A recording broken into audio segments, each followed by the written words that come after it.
अनमोल वचन अखिल भारतीय संत मत सत्संग के संस्थापक और गृहस्थ में आनंद योग के जनक परम संत महात्मा परम पूज्य श्री यशपाल जी महाराज अर्थात परम पूज्य भाई साहब जी द्वारा प्रतिपादित इन अनमोल वचनों का पालन करना अति आवश्यक है। ये वचन हमारी गृहस्थ आध्यात्मिक साधना के लिए मूलभूत सिद्धांत हैं, जो इस प्रकार हैं। हम दुनिया की हर चीज की कीमत आंकते हैं, अपने मानव जीवन की कीमत भी जाने व परमात्मा की प्राप्ति हेतु साधना करें। मनुष्य योनि एक उपहार है, इसीलिए परमात्मा को धन्यवाद देते हुए आधा घंटा प्रातःकाल, आधा घंटा सायंकाल पूजा अवश्य करें। सत्संग, सतनाम व सद्गुरु को प्राथमिकता देते हुए इसी के आधार पर ध्यान योगाभ्यास अवश्य करें व गृहस्थ के कार्यों को परमात्मा का कार्य समझकर उसी की याद में संपन्न करें। हर समय ये ध्यान रहे कि गुरु कृपा द्वारा परमात्मा की पवित्र सत्ता का हमारी आत्मा में वास है, अतः मन में निरंतर अपने इष्ट देव का जाप करें। मान सम्मान की इच्छा ना करें व अपमान से दुखी ना हो। परमात्मा के अतिरिक्त किसी और का भय ना करें। दूसरों की बुराई न करें, न सुने, सत्य व मधुर बोलें, अश्लील शब्द मुंह से ना निकालें, सभी से नम्रतापूर्ण व सुंदर व्यवहार करें। धर्म पत्नी के अतिरिक्त अपने से बड़ी से माता जैसा, बराबर की से बहन जैसा व छोटी से पुत्री जैसा व्यवहार करें। सांसारिक जीवन यापन की आवश्यकताएं अंतहीन है, इसलिए अधिक से अधिक समय सत्संग में व धन परोपकार में खर्च करें। याद रखें, न स्त्री माया है, न धन दौलत, न ही परिवार। माया वह है जो हृदय को परमात्मा से दूर हटा दे। अतः निरंतर सत्संग और सद्गुरु की शरण में रहने का प्रयास करें। भोजन अपने इष्ट को अर्पण कर प्रसाद रूप में परमात्मा की याद में करें। रात्रि में सोने से पहले अच्छे बुरे कार्यों का आत्मनिरीक्षण कर उसका समुचित पश्चाताप करते हुए ध्यान करें व प्रभु की गहरी याद में ही विश्राम करें। परमात्मा तू ही है, तेरी इच्छा पूर्ण हो।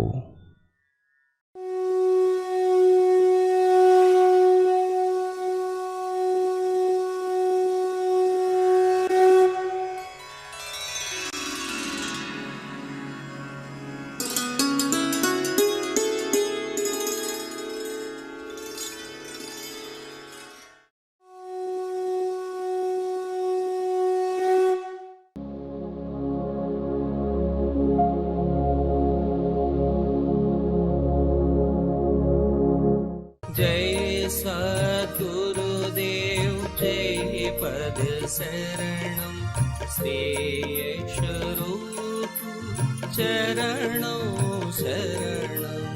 जय सद्गुरुदेव जय पद शरणं श्रेयस्वरूप चरणों शरणं।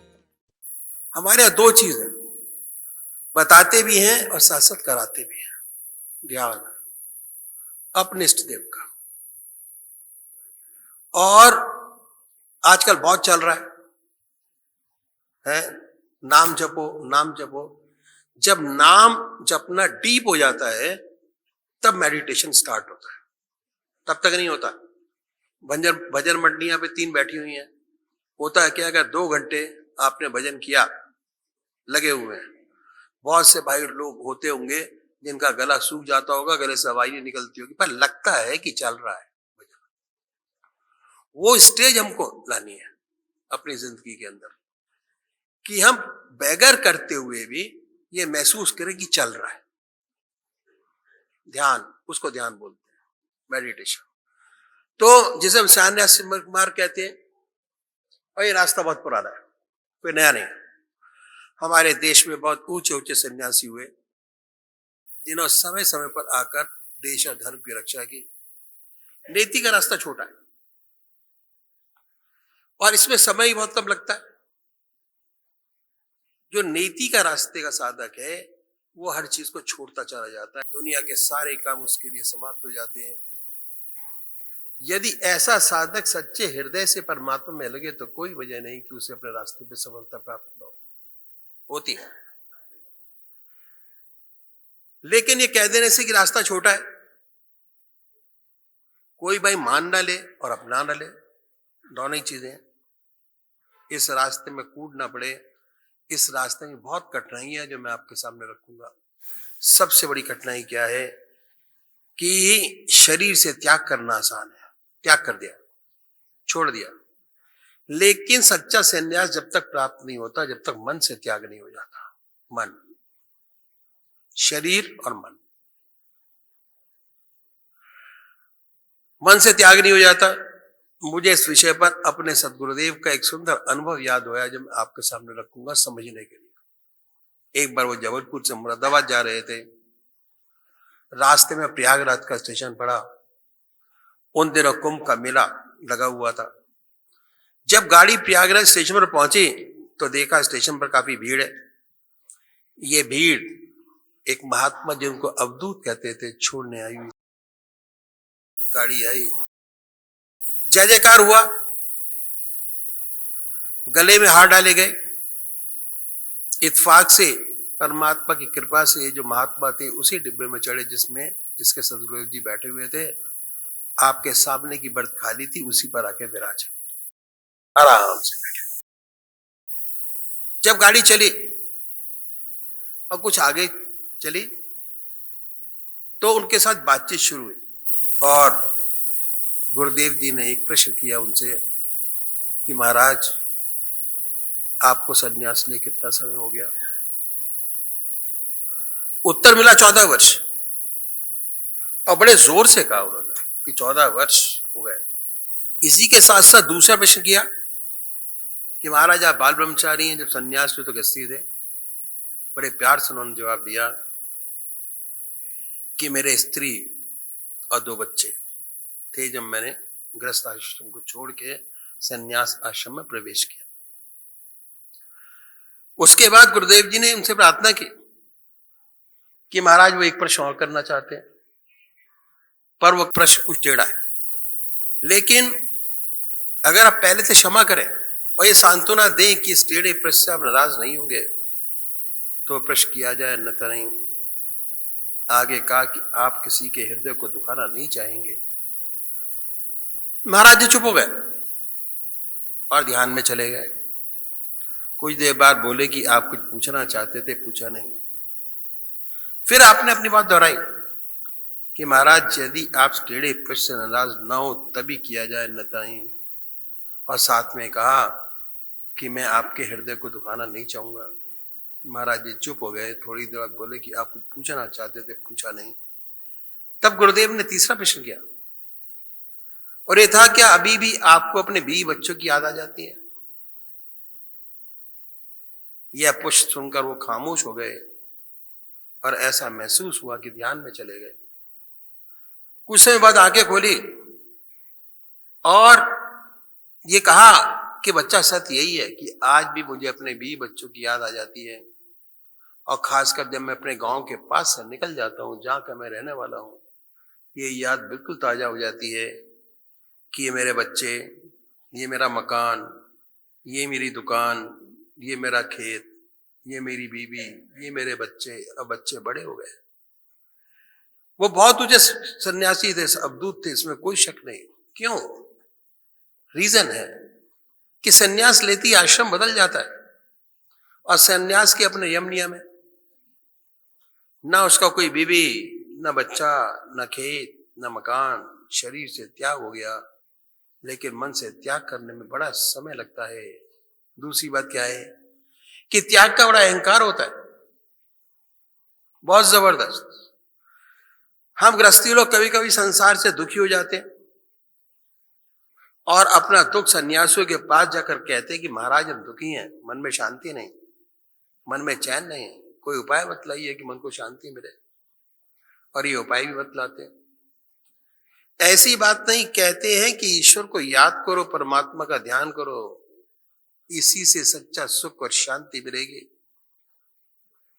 और हम गृहस्थी लोग करते भी हैं लेकिन हो नहीं पाता। जब नहीं हो पाता तो मजबूर होके चले जाते, प्रश्न करते कि महाराज बनता तो नहीं, करते तो बहुत है। तो अक्सर सुनने में आ जाता है कि भाई ये रास्ता तो सन्यासियों का है, आप तो गृहस्थी हो। तो सन्यासियों में शुरू शुरू से ये भावना हृदय में हो जाती है कि हम सर्वसाधारण मनुष्य से कुछ अलग है। सूक्ष्म अहंकार अंदर ही अंदर पैदा हो जाता है। जहां अहंकार है वहां परमात्मा नहीं। दूसरी बात क्या है कि ज्यादातर व्यक्ति किसी न किसी परेशानी में पड़कर, दुखी होकर वैराग्य पैदा हो जाता है और सन्यास ले बैठते हैं।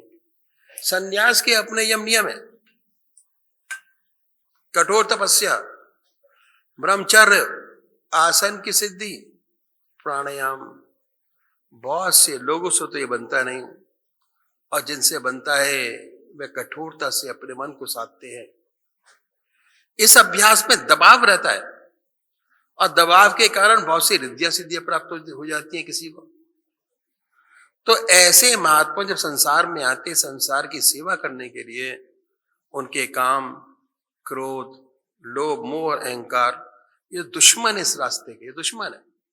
क्रोध दुश्मन है और इस रास्ते के समूल नष्ट नहीं हुए रहते, सुप्त हो गए होते हैं, दब गए होते हैं।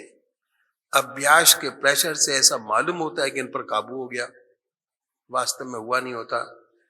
जब ये संसार में आते हैं और दोबारा सांसारिक वस्तुओं से संपर्क होता है तो बड़ी अनहोनी बातें सुनाई पड़ती हैं।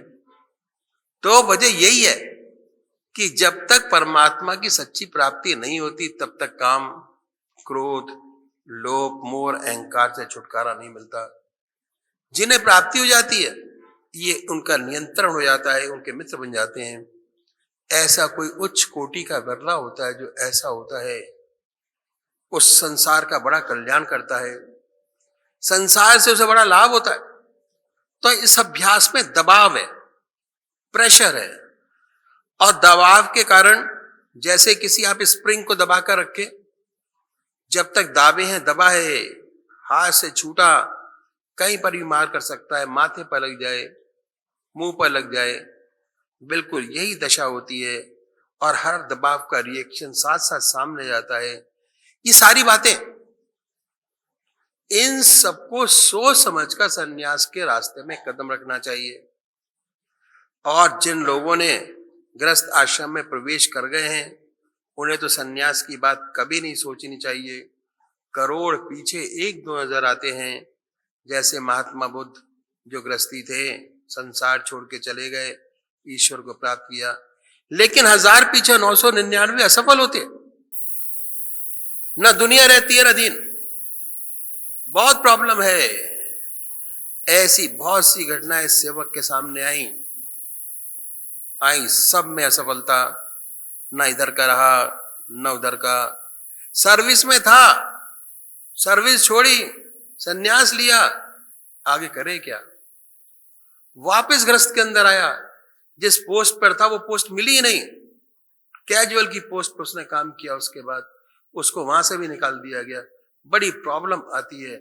इसलिए जो ग्रस्त के अंदर हैं वो ग्रस्त में ही रहें।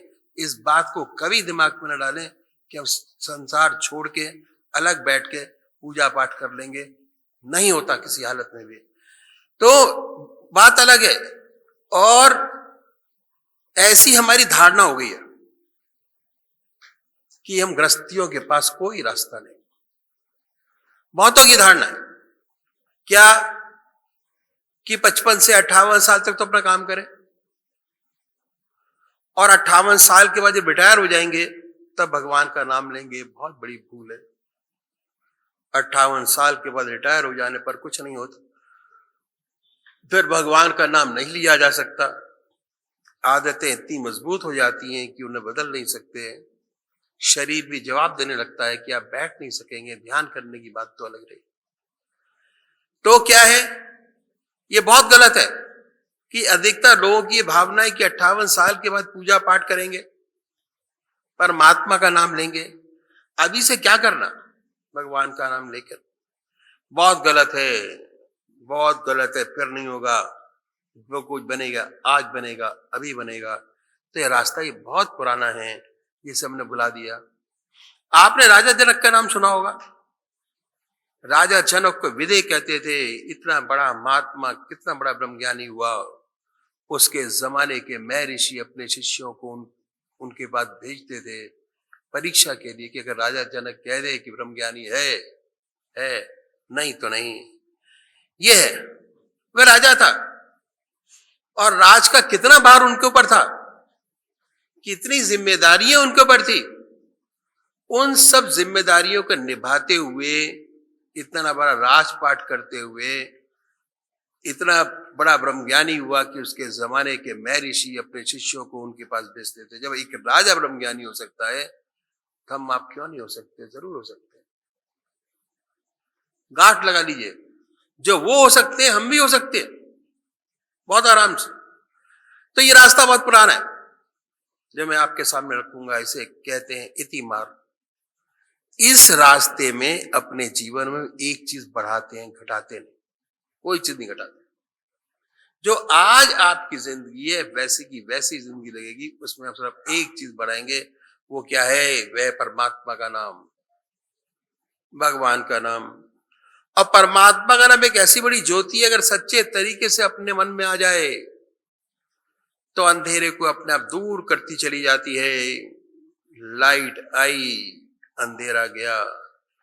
वाल्मीकि महर्षि उल्टा नाम जपते जपते महर्षि हो गए, और इतने बड़े महर्षि हुए कि उन्होंने रामायण पहले लिख दी, घटना बाद में घटी, लिख दिया ऐसा ऐसा होगा और वैसा वैसा हुआ। ये ऐसा और कैसा था उनका जीवन?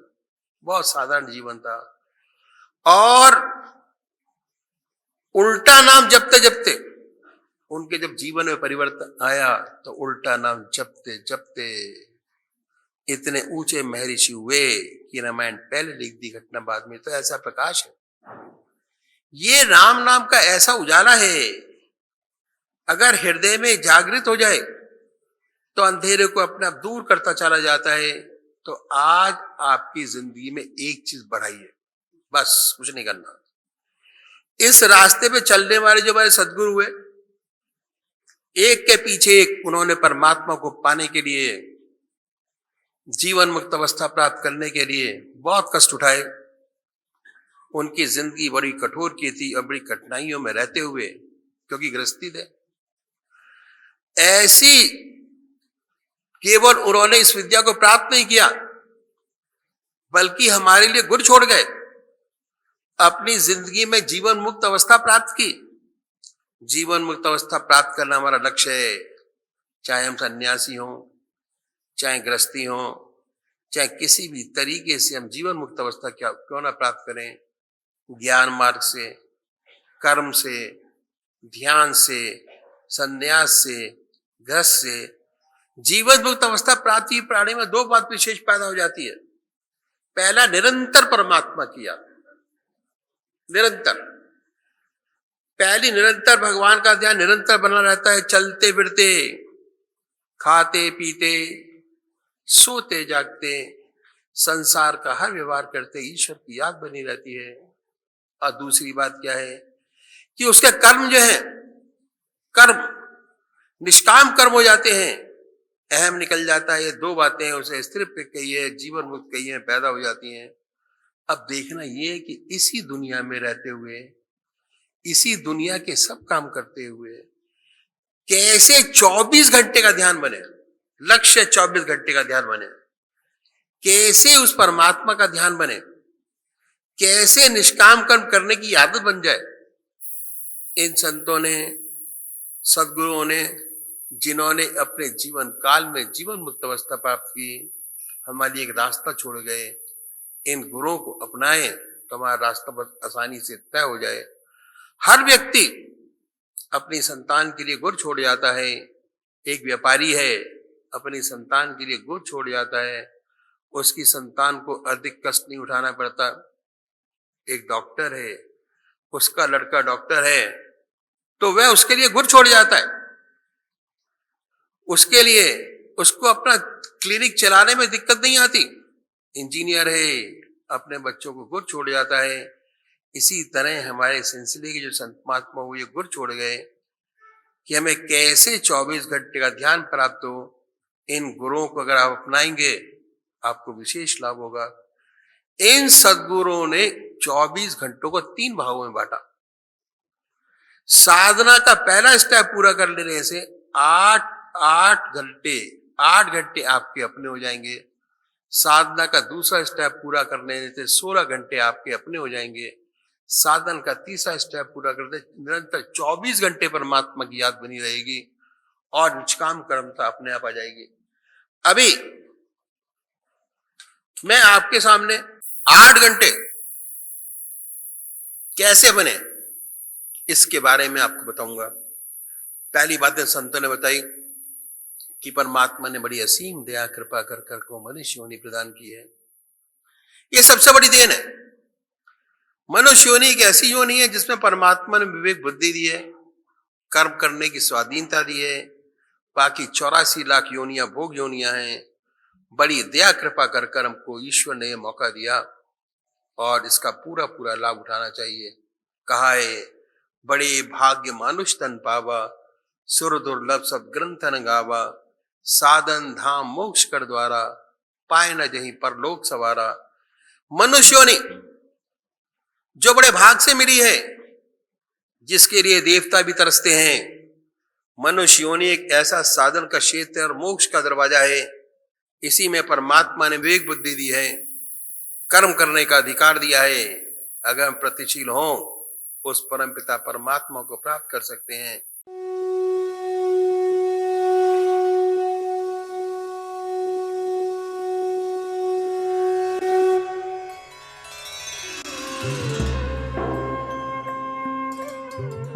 ध्यान योग के कार्यक्रम आनंद योग से निशुल्क जुड़ने के लिए संपर्क करें 9810239677।